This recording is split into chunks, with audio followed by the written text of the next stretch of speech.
Hello everyone. Today we are discussing a topic relative roles of fiscal and monetary policies, monetary and fiscal policy mix. This is an in-depth analysis by Kshitij Chanderia. I am pursuing masters in economics from Bundelkhand University, Jhansi. Let's move on to topic.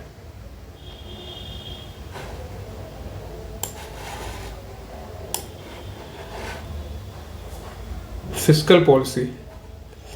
सबसे पहले introduction लेते हैं कि fiscal policy होती क्या है, monetary policy क्या होती है, इनके पर्पस क्या होते हैं. Fiscal policy refers to the government spending and taxation decisions. Fiscal policy जो होती है ये गवर्नमेंट जो एक्सपेंडिचर करती है इकोनॉमी में, उस इकोनॉमी को स्टिमुलेट करने के लिए या जो उसके सर्टेन टास्क होते हैं उनको फुलफिल करने के लिए गवर्नमेंट का स्पेंडिंग और गवर्नमेंट के टैक्सेशन के जो डिसीजंस हैं उनको फिजिकल पॉलिसी कहा जाता है. इनका एम होता है influencing economic conditions. On the other way monetary policy involve central bank actions to manage interest rates and money supply. Central bank जो कंट्री के अंदर इंटरेस्ट रेट को मैनेज करती है और मनी सप्लाई को मैनेज करती है कि किसी या अपनी इकोनॉमी को, इंडिया को समझ लें, जो अपनी सेंट्रल बैंक है आरबीआई, वो डिसाइड करती है कि इंडियन इकोनॉमी में मनी सप्लाई कितनी होनी चाहिए जिससे इकोनॉमी बेहतर परफॉर्म कर पाए, अच्छी परफॉर्मेंस दिखा पाए. एंड सेम इंटरेस्ट रेट को भी रेगुलेट सेंट्रल बैंक करती है कि क्या इंटरेस्ट रेट होना चाहिए. जो रेपो रेट देखा होगा आपने या अपने बॉन्ड इशू करने के साथ साथ मनी सप्लाई को वो रेगुलेट करती है और रेपो रेट की वजह से इंटरेस्ट रेट को वो रेगुलेट करती है. This is a monetary policy. इनका पर्पस क्या होता है? To examine the individual roles of physical and monetary policies and how they interact to shape economic outcomes. इस वीडियो का पर्पस ये है कि इस स्लाइड का पर्पस ये है कि individual role of physical and monetary policy, और इस वीडियो का पर्पस लास्ट में एक स्लाइड ये रहेगी कि हाउ दे इंटरेक्ट, मतलब monetary policy and physical policy कैसे इंटरेक्ट करती हैं टू शेप इकोनॉमिक आउटकम्स. और फिजिकल पॉलिसी की ये जो स्लाइड है ये फिजिकल पॉलिसी में बताती है कि इसके ऑब्जेक्टिव क्या हैं. ऑब्जेक्टिव्स में ये promote economic growth, economic growth को प्रमोट करना. जब इकोनॉमी थोड़ी बहुत स्लो डाउन हो रही हो या ग्रोथ रेट को बढ़ाना हो तो फिजिकल पॉलिसी का गवर्नमेंट सहारा लेती है. Promote economic growth, achieve full employment. Economy के अंदर एम्प्लॉयमेंट को बढ़ाना, कब तक बढ़ाना? फुल एम्प्लॉयमेंट तक, जब तक फुल एम्प्लॉयमेंट अचीव ना हो जाए. तो फिजिकल पॉलिसी का एक ऑब्जेक्टिव ये भी है. And maintain price stability. Price stability को मेंटेन करना एक बहुत बड़ा कंसर्न होता है और एक बहुत बड़ा टारगेट होता है गवर्नमेंट्स का. इसके टूल्स क्या क्या है? तो include government expenditure. Government economy में एक्सपेंडिचर करके उस इकोनॉमी की ग्रोथ को अप एंड डाउन या बूस्ट अप करती है. कि गवर्नमेंट का एक्सपेंडिचर जो रहता है वो एक बहुत बड़ी भूमिका, एक बहुत बड़ा टूल है फिजिकल पॉलिसी का. एंड गवर्नमेंट जो टैक्सेस लगाती है, टैक्सेस से गवर्नमेंट जो होती है अगर टैक्स कम कर दे तो लोगों के पास पैसा आएगा, वो पैसा दोबारा रीइन्वेस्ट होगा या कंजम्पशन पर स्पेंड होगा, तो उससे इकोनॉमी की स्पीड फास्ट होगी. और गवर्नमेंट को अगर इकोनॉमी की स्पीड कम करनी होती है तो वो टैक्स थोड़ा सा बढ़ा देते हैं. सेम आ गए सब्सिडीज. सब्सिडीज यानी ट्रांसफर पेमेंट आप इनको कह सकते हैं. गवर्नमेंट सब्सिडीज देकर भी किसी सेक्टर को या किसी पार्टिकुलर इंडस्ट्री को जब उसको बूस्ट अप करना होता है इकोनॉमी की हेल्थ के लिए, तो वो सब्सिडीज देकर उस सेक्टर को थोड़ा सा स्टिमुलेट कर देती है. Types of physical policy. Types of fiscal policy is expansionary fiscal policy and contractionary fiscal policy. Expansionary fiscal policy designed to stimulate economic growth. Expansionary fiscal policies वो पॉलिसी को expansionary कहा जाएगा जो इस तरीके से डिजाइन हो कि इकोनॉमिक ग्रोथ को स्टिमुलेट कर दें. उन पॉलिसीज को एक्सपेंशनरी कहा जाएगा. जैसे कि गवर्नमेंट ने अपना एक्सपेंडिचर बढ़ा दिया टैक्स कटिंग कर दी और सब्सिडीज ज़्यादा देने लगी, तो ये एक्सपेंशनरी फिस्कल पॉलिसी में आएगा। वैसे ही कॉन्ट्रैक्शनरी फिस्कल पॉलिसी में क्या आएगा कि intended to cool down an overheated economy, जब इकोनॉमी ज़्यादा ओवर हीट हो जाए, इफेक्टिव डिमांड को कम करने के लिए ये कॉन्ट्रैक्शनरी फिजिकल पॉलिसीज को अपनाती है गवर्नमेंट। जब आपको इकोनॉमी में देखने को मिले कि बहुत ज़्यादा डिस्टर्बेंस हो रहा है, तब गवर्नमेंट कॉन्ट्रैक्शनरी फिजिकल पॉलिसीज का रास्ता अपनाती है। The next topic is monetary policy. Monetary policy का ऑब्जेक्टिव है control inflation, manage employment level. जब इन्फ्लेशन बहुत ज़्यादा हो इकोनॉमी में, या इकोनॉमी में बहुत ज़्यादा भी नहीं है, तब भी गवर्नमेंट का या सेंट्रल बैंक का एक ही रोल होता है कि इन्फ्लेशन को बढ़ने ना दिया जाए, कंट्रोल करके रखा जाए, लिमिटेड करके रखा जाए। तो मॉनेटरी पॉलिसी एक बहुत इफेक्टिव टूल रहता है इन्फ्लेशन को कंट्रोल करने के लिए। एम्प्लॉयमेंट लेवल्स को मैनेज करने के लिए मॉनेटरी पॉलिसी एक बहुत अच्छा रास्ता है एम्प्लॉयमेंट लेवल को मेंटेन करने के लिए, एंड स्टेबलाइजेज द करेंसी। इसके टूल्स क्या क्या है? Include interest rates. Interest rates में रेपो रेट जो आरबीआई डिसाइड करती है, जिससे बाकी सारी बैंक जो लोन ऑफर कर रही हैं उनके इंटरेस्ट रेट वेरीज होते हैं रेपो रेट के साथ साथ। रेपो रेट के बाद आता है ओपन मार्केट ऑपरेशंस, जो आरबीआई बॉन्ड इशू करती है। बॉन्ड इशू करने से जो अगर आरबीआई ने बॉन्ड इशू कर दिए और तो उससे क्या होता है, आरबीआई के पास मार्केट से उठकर पैसा आरबीआई के पास आ जाता है, और बैंक या जो इंस्टीट्यूशंस हैं, जो बैंकिंग इंस्टीट्यूशंस हैं, उनके पास बॉन्ड चले जाते हैं। तो मार्केट में मनी सप्लाई कम हो जाती है, और जब आरबीआई को मनी सप्लाई बढ़ानी होती है तो वो अपने बॉन्ड वापस परचेज कर लेती है और मार्केट में पैसा वापस दे देती है। तो ऐसे ऑपरेशंस को ओपन मार्केट ऑपरेशंस कहा जाता है।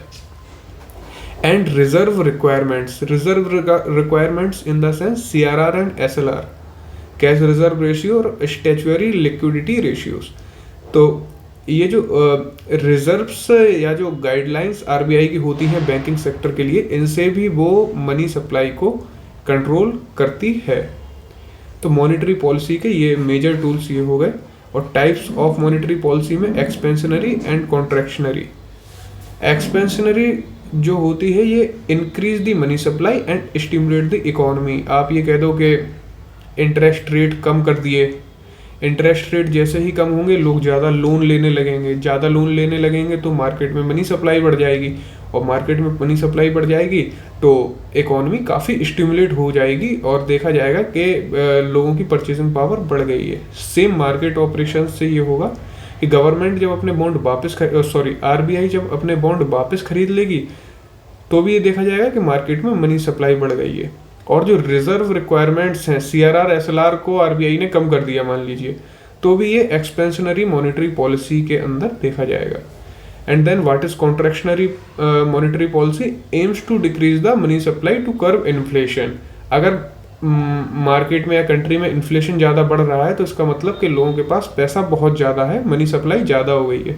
तो वहाँ पर आरबीआई मनी सप्लाई को कंट्रोल करती है, लोगों के हाथ से पैसा लेती है, और जब मनी सप्लाई कंट्रोल होती है तो उसके साथ साथ इन्फ्लेशन भी धीमे धीमे नियंत्रण में आरबीआई के आ जाती है। Then move on to next slide. Physical policy in action. Physical policy action में कैसी होती है? Government stimulate packages during economic डाउनटर्न्स।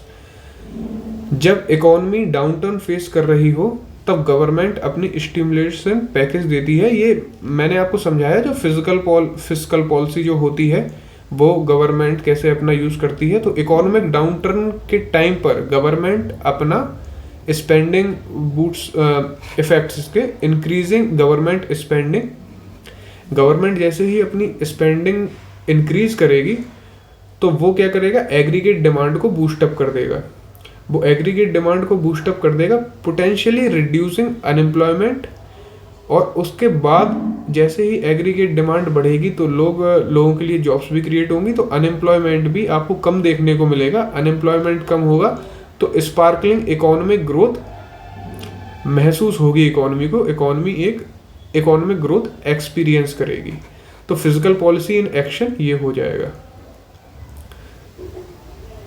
Monetary policy in action, central bank lowering interest rates to encouraging borrowing and investment. ये मैंने आपको पिछली slide में ही ये डिस्कस कर दी थी कि जैसे ही इंटरेस्ट रेट्स कम होंगी वैसे ही बोरोइंग बढ़ जाएगी, लोग ज़्यादा लोन लेने लगेंगे, और वैसे ही इन्वेस्टमेंट भी साथ साथ बढ़ जाएगा, इन्वेस्टमेंट ज़्यादा होने लगेगा। Lower interest rate can land increasing consumer spending, consumer की स्पेंडिंग पावर बढ़ जाएगी, बिजनेस में इन्वेस्ट ज़्यादा होगा और इकोनॉमिक ग्रोथ इंक्रीज हो जाएगी। अब एक केस स्टडी देखते हैं। Case study the great recession. जब इकोनॉमी में रिसेशन आया था, ये एक केस स्टडी के तौर पे मैं आपको दिखा रहा हूँ, तब फिस्कल एंड मॉनेटरी पॉलिसीज का क्या रोल होता है। जब रिसेशन का टाइम था, government implemented bailouts and increase public spending to counteract the recession. Government ने फिजिकल पॉलिसी के दौरान क्या किया, public spending in the sense government expenditure को इंक्रीज किया, जिससे इकोनॉमी के अंदर पैसा आया, और वो पैसा जब आया तो मल्टीप्लिकेशन, मनी मल्टीप्लायर या और फैक्टर्स के द्वारा उसने एक इफेक्टिव डिमांड क्रिएट करी लोगों के अंदर, और लोगों को एम्प्लॉयमेंट मिलने के साथ साथ इकोनॉमी अपने रूट पर आना शुरू हुई। फिजिकल पॉलिसी ने तो अपना रोल इस तरीके से कर दिया। मॉनेटरी पॉलिसी का रिस्पॉन्स क्या था, central bank reduces interest rates and engaged in quantitative easing. Central bank ने इंटरेस्ट रेट्स कम किए, इंटरेस्ट रेट्स कम होने के साथ साथ लोगों ने बोरोइंग इजीली करी, और बोरोइंग इजी करने के साथ साथ उन्होंने इन्वेस्ट किया और कंजम्पशन पर स्पेंड किया, जिससे इकोनॉमी फिर से अपने रूटीन पर आ पाई। And engaging quantitative easing in the means जो उसकी रिक्वायरमेंट्स होती हैं, रिजर्व रिक्वायरमेंट, CRR SLR, उनमें थोड़ा सा उन्होंने ईजिंग दी, जिससे बैंक के पास भी ज़्यादा पैसा हुआ लोन के लिए देने को। आउटकम इसका क्या आया, a coordinated approach, coordinated in the means दोनों पॉलिसीज को एक अच्छे कोऑर्डिनेशन में बिठाकर यूज करना। हेल्प स्टेबलाइजेज द इकोनॉमी, इसने स्टेबलाइज किया इकोनॉमी को। दो रिकवर वेरिड अक्रॉस रीजन्स, और इकोनॉमी में एक रिकवरी अलग अलग रीजन्स पर देखने को मिली। Physical policy and monetary policy mix, हम लोगों ने फिजिकल पॉलिसी भी अलग से देख ली, मॉनेटरी पॉलिसी भी अलग से देख ली, एक केस स्टडी भी इसके ऊपर देख ली कि ये दोनों साथ में वर्क कैसे करते हैं। और physical and monetary policy mix to combined use of physical and monetary policies to achieve economic goals. Economic goals को अगर अचीव करना है तो एक combine use of monetary and physical policy का करना पड़ता है। इंपॉर्टेंस इसका क्या है, अब balance policy mix can more effectively address economic challenges. अगर इन दोनों पॉलिसीज का अच्छा बैलेंस रहेगा तो इकोनॉमिक चैलेंजेस को अच्छे से एड्रेस कर पाएंगे, अच्छे से इनको काउंटर कर पाएंगे, और एक आपको स्टेबिलिटी या फोस्टर स्टेबिलिटी देखने को मिलेगी, जिससे कंट्री की इकोनॉमिक हेल्थ बहुत अच्छी होगी और ग्रोथ बहुत अच्छी होगी। Interaction of policies, complementary effect and conflicting effect. जब इन पॉलिसीज का इंटरेक्शन होता है तो दो इफेक्ट हम लोगों को देखने को मिलते हैं। Physical stimulus paired with low interest rate can amplify economic growth. अगर आपने फिजिकल स्टिमुलस दिया इन द सेंस आपने गवर्नमेंट स्पेंडिंग अच्छे से बढ़ा दी और इंटरेस्ट रेट कम कर दिए, तो ये एम्पलीफाई कर देंगे इकोनॉमिक ग्रोथ को। ये एक साथ अगर काम करेंगे तो ये इकोनॉमिक ग्रोथ को बहुत अच्छे से एम्पलीफाई कर देंगे, क्योंकि गवर्नमेंट ने भी अपनी स्पेंडिंग बढ़ा दी और इंटरेस्ट रेट्स भी कम हो गए। तो ये कॉम्प्लीमेंट्री इफेक्ट होता है दोनों पॉलिसीज का। एंड कन्फ्लिक्टिंग इफेक्ट अगर देखें, expansionary physical policy combined with restrictive monetary policy can send mixed signals to the economy. मतलब फिजिकल पॉलिसी गवर्नमेंट स्पेंडिंग और गवर्नमेंट की तरफ से या फिजिकल पॉलिसी की तरफ से तो एक्सपेंशन हो रहा है, पर मॉनेटरी पॉलिसी जो है वो रिस्ट्रिक्टिव है, वो रिस्ट्रिक्शन बिहेवियर शो कर रही है। तो ये क्या होगा, ये जो कन्फ्लिक्टिंग बिहेवियर इन दोनों का होगा, ये मिक्स सिग्नल इकोनॉमी में सेंड करेगा। अब चैलेंजेस इन पॉलिसी मिक्स, जो अपन ने देखा कि कन्फ्लिक्टिंग इफेक्ट की वजह से कुछ चैलेंजेस आ रहे हैं, तो वो चैलेंजेस क्या हैं? Political constraints. पॉलिटिकल कंस्ट्रेंट एक बहुत बड़ा सेटबैक है इस पॉलिसी मिक्स के लिए, क्योंकि फिजिकल पॉलिसीज डिसीजन में भी influence by political agendas. Physical policy के जो डिसीजन होते हैं, जैसे पॉलिटिशियंस कुछ अपने वादे कर देते हैं कि हम इस सेक्टर में ज़्यादा इन्वेस्ट करेंगे, इस सेक्टर को बूस्टअप करेंगे, तो पॉलिटिकल एजेंडाज की वजह से जो फिजिकल पॉलिसी है वो इन्फ्लुएंस रहती है,